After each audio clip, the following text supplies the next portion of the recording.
अस्सलाम वालेकुम गाइस, कैसे हैं आप सब? आई होप आप सब ठीक होंगे। अल्हम्दुलिल्लाह मैं भी बिल्कुल ठीक हूँ। Welcome back to my channel, welcome back to another vlog. आज मैं आप लोगों के साथ शेयर करूँगी अपनी कुछ ऐसी किचन रूटीन्स जो मैं डेली रूटीन में शामिल हैं ऑलमोस्ट, और जिनकी वजह से मेरे किचन में स्मेल और मैस बहुत कम फैलता है। सबसे पहली रूटीन ये है कि मेक श्योर करें कि रात को सोने से पहले आप अपना किचन अच्छे से क्लीन करें, अपना counter top, stove and dish वगैरह अच्छे से क्लीन करके सोएं। और नंबर 2 कि आप जब रात को मैं सोती हूँ तो मैं अपनी डस्टबिन से गार्बेज बैग हम लोग निकालते हैं, तो मैं मेक श्योर करती हूँ कि डस्टबिन को मैं टेरेस पे रख दूँ ताकि उसमें ताज़ी हवा लगती रहे और उसमें स्मेल क्रिएट ना हो। और आज मैंने डस्टबिन को वॉश भी किया था, और जब भी मुझे ऐसा लगता है कि थोड़ी सी डस्टबिन गंदी हो रही है 2-3 दिन बाद, तो मैं उसको हल्का सा वॉश कर देती हूँ और उसको पूरी रात टेरेस पे छोड़ देती हूँ। वो अच्छे से ड्राई भी हो जाती है, उसमें कोई स्मेल नहीं आती, तो ये बहुत अच्छी टिप है। और सुबह उठते ही अब मैं कुकिंग कर स्टार्ट करने वाली थी, सो मैंने उसमें गार्बेज बैग लगा दिया सो डैट कुकिंग के दौरान जितना भी कचरा वगैरह हो, गार्बेज हो, तो वो मैं इसमें डाल दूँ। तो अभी मैं हैंड वॉश करके आ चुकी थी। And the tip number 3 is कि जब भी आप अपनी वेजिस को कट करें तो अपना चॉपिंग बोर्ड हमेशा मैं वॉश करके ही कैबिन में ड्राई करके रखती हूँ, लेकिन फिर भी रीयूज़ करने से पहले मैं हमेशा मेक श्योर करती हूँ कि मैं उसको एक दफ़ा फिर अच्छे से क्लीन कर लूँ ताकि हमारे खाने में कोई भी बैक्टीरिया ना जाए। एंड कोई भी वेजिटेबल पील करने के लिए मैं हमेशा एक कोई भी बर्तन, प्लेट, बाउल कुछ भी आप यूज़ कर सकते हैं, सो डैट आपके काउंटर टॉप, आपकी शेल्फ़ जो है वो गंदी ना हो, छिलके नीचे नहीं फेंके। बहुत इजी हो जाता है आपको कुकिंग के दौरान, बिल्कुल भी किचन गंदा नहीं होता, अदरवाइज़ मैस फैलता रहता है कुकिंग के दौरान। एंड द नंबर 4 इज़ के जितने भी स्पाइसेस वाले जार होते हैं, लाइक नमक, मिर्च, हल्दी, ये टी पॉट है मेरा, तो इस तरह के जो स्पाइस जार हैं इनको मैं एक साथ वॉश नहीं करती, अदरवाइज़ वो बहुत लंबा चौड़ा काम हो जाता है, बहुत हेक्टिक हो जाता है उनको मैनेज करना, सारी जार्स को एक साथ, सारे स्पाइसेस को निकालना, फिर उनको रिफ़िल करना। तो मेरी ये आदत है कि जो भी स्पाइस ख़त्म होता है तो मैं उसका जार रिफ़िल करने से पहले उस जार को वॉश कर लेती हूँ। तो अभी मेरी टी पॉट खाली था, इसको रिफ़िल करना था मुझे अभी, तो मैंने इसको वॉश कर दिया है। अभी थोड़ी देर में ये खुश्क हो जाएगा तो मैं इसमें टी रिफ़िल कर लूँगी। तो स्पाइसेस वाले जार के लिए तो ये टेक्निक सबसे बेस्ट है कि आप वन बाय वन जो भी खाली हो उसको वॉश करते रहो। And this is the most important technique and most important आप लोग से कह सकते हैं हैबिट, जो आप लोगों को भी अपनी रूटीन में ज़रूर शामिल करनी चाहिए। बिकॉज़ जब भी हम किचन ग्लव्स यूज़ करते हैं तो उनकी फिंगर से पानी अच्छे से ड्रेन आउट नहीं होता, जिसकी वजह से उसमें अजीब सी स्मेल क्रिएट हो जाती है। तो इस स्मेल को दूर भगाने के लिए मैं जो तकनीक यूज़ करती हूँ, और ये बहुत आजमूदा है, आप लोग भी ट्राई कीजिएगा। एक बाउल में पानी भरती हूँ, नीम गर्म, बहुत वार्म वाटर नहीं लेना, नीम गर्म पानी, उसमें थोड़ा सा डिटर्जेंट डाल देती हूँ, डिश डिटर्जेंट, एंड उसमें थोड़ा सा वाइट विनेगर यानी कि सफ़ेद सिरका ऐड कर देती हूँ। सफ़ेद सिरका की वजह से एक तो बैक्टीरिया भी ख़त्म हो जाते हैं, दूसरी स्मेल भी ख़त्म हो जाती है, और बहुत अच्छी सी एक सूंधी सी खुशबू आने लगती है। तो जो भी स्पंज होता है 2-3 दिन पुराना, और किचन टावल, ये 3 और ग्लव्स, ये तीनों चीज़ें मैं डिप करके 15 से 20 मिनट के लिए छोड़ देती हूँ, और तब तक अपने दूसरे किचन के काम निपटाती रहती हूँ। और फिर बाद में इनको मैं वॉश करूँगी और धूप में फैला दूँगी ताकि अच्छे से खुश्क हो जाए, और जो भी स्मेल है स्पंज में या टॉवल पेपर में, सॉरी किचन टॉवल में एंड ग्लव्स में, वो चली जाए। और आजकल एज़ल का फेवरेट काम ये है कि वो सारा दिन डाइनिंग मैट्स लेके घूमती रहती है पूरे घर में, जिसकी वजह से मुझे रहता है कि लाइक जब भी अगर आप खाना खाओ और अगर आपके डाइनिंग मैट पे कोई भी बाल या तिनका, कोई भी डस्ट फ्लोर से चिपक जाए तो वो बहुत बुरा लगता है और खाना नहीं खाया जाएगा। मैं अपनी तसल्ली के लिए तकरीबन 1 दिन छोड़ के 1 दिन अब डाइनिंग मैट्स को वॉश कर लेती हूँ। ये वॉशेबल हैं और बिल्कुल भी ख़राब नहीं होते, 2 मिनट में धुल जाते हैं और 5-10 मिनट में अच्छे से धूप में खुश्क हो जाते हैं। And this is the habit जो मैं आप लोगों को बोलूँगी कि आप लोगों को भी ज़रूर शामिल करनी चाहिए अपनी रूटीन में, कि मैं काउंटर टॉप में रोटी नहीं बनाती डायरेक्ट। मैंने शुरू से ही सिलिकॉन का ये शीट ख़रीदी हुई है, तो मैं सिलिकॉन की शीट पे ही अपनी रोटी बनाती हूँ। एक तो मुझे तसल्ली रहती है कि कोई बैक्टीरिया नहीं जा रहे, कोई फुल हाइजीन तरीके से आप अपनी रोटी बनाते हो, एंड सेकंड बिल्कुल मैस नहीं फैलता। आप इसको उठाओ और इजीली वॉश कर दो 2 मिनट में। जब बर्तन वॉश करती हूँ तो साथ में से भी वॉश कर देती हूँ, 2 मिनट में खुश्क हो जाती है। तो ये बहुत ही अच्छी टिप है, प्लीज़ आप लोग भी अपनी हैबिट में इसे ज़रूर ऐड करें।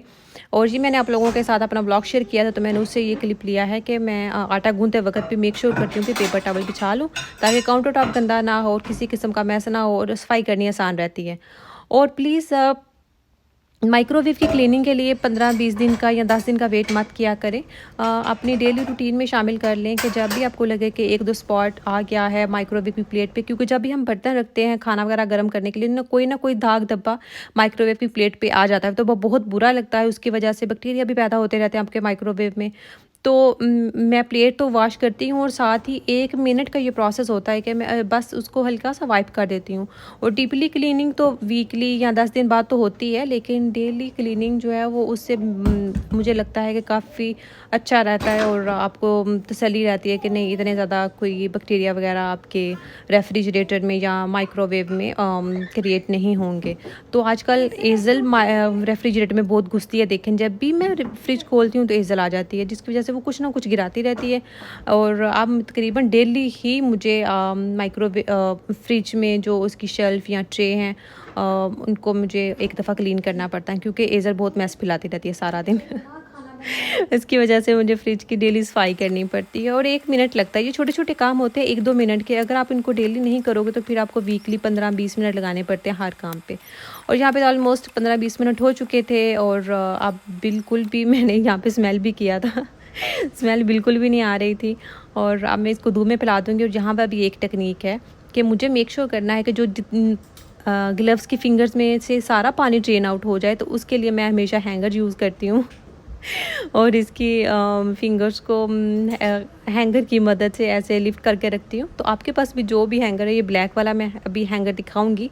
मोस्टली जब हम कपड़े खरीदते हैं बच्चों के कपड़े या अपने, तो उसमें मोस्टली इस हैंगर में मिलते हैं आपको, ये ब्लैक वाला जो पड़ा हुआ है। तो आप लोगों के पास जो भी अगर कोई ऐसा, ये देखें सारा पानी ड्रेन हो रहा है, कुछ भी अदरवाइज़ आप वैसे रख देते हो तो वो फिंगर से पानी ड्रेन नहीं होता। सो प्लीज़ इसको हैंग ज़रूर किया करें। ये छोटी छोटी चीज़ें होती हैं जिनकी वजह से आप अपने किचन में लाइक स्मेल को गुड बाय बोल सकते हैं, और ये तो बहुत ही अच्छा तरीका है। I really love my habit. और ये देखें ये वाला हैंगर, आप इसको यूज़ कर सकते हैं। ऐसे हैंगर जो होते हैं मल्टीपर्पज़ होते हैं, आपको इनको डिफरेंट चीज़ों को हैंग करने के लिए यूज़ कर सकते हैं आप। मैं इसे टेरेस पे जाके जो है वो हैंग कर दूँगी, तो 1-2 घंटे में अच्छे से स्मेल सारी ख़त्म हो जाएगी धूप की वजह से। और काउंटर टॉप वगैरह पे आप जब काम कर रहे होते हैं तो उसको साथ साथ ही क्लीन कर दिया करें, अदरवाइज़ अगर बाद में करेंगे तो बहुत गंदा हो जाता है, तब तक मैस फैल जाता है आपके पूरे किचन में। और इसलिए मैं साथ साथ ही वाइप करती रहती हूँ किचन के काउंटर टॉप्स।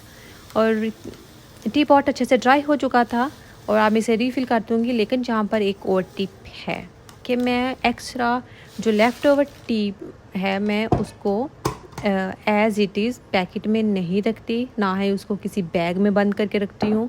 मैं मेक श्योर करती हूँ कि मैं कोई भी ग्रोसरी जो लेफ़्ट ओवर आइटम है ग्रोसरी की, उसको हमेशा किसी भी पुराने या कोई भी किसी भी किस्म के एयर टाइट कंटेनर में डाल दूँ।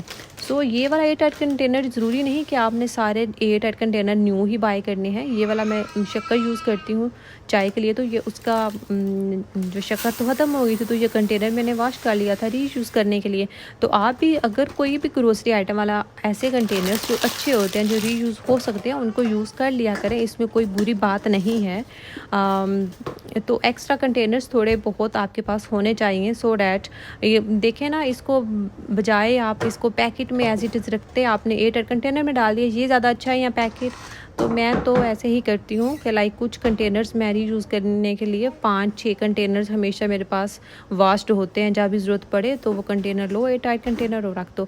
तो देखें मेन टी पॉट अपनी जगह पर चला गया, जहाँ से मैंने रखे हुए हैं वो सारे स्पाइसेस, और जो एक्स्ट्रा वाला है वो एक्स्ट्रा ग्रोसरी वाले कैबिन में चला गया। सो ये छोटी छोटी टिप्स होती हैं जिनकी वजह से आपका किचन ऑर्गेनाइज भी रहता है, क्लीन भी रहता है, मैस भी नहीं फैलता। और अदरवाइज़ अगर पैकेट्स में चीज़ें पड़ी हो तो वो मैस ही फैलाती रहती हैं, यकीन माने।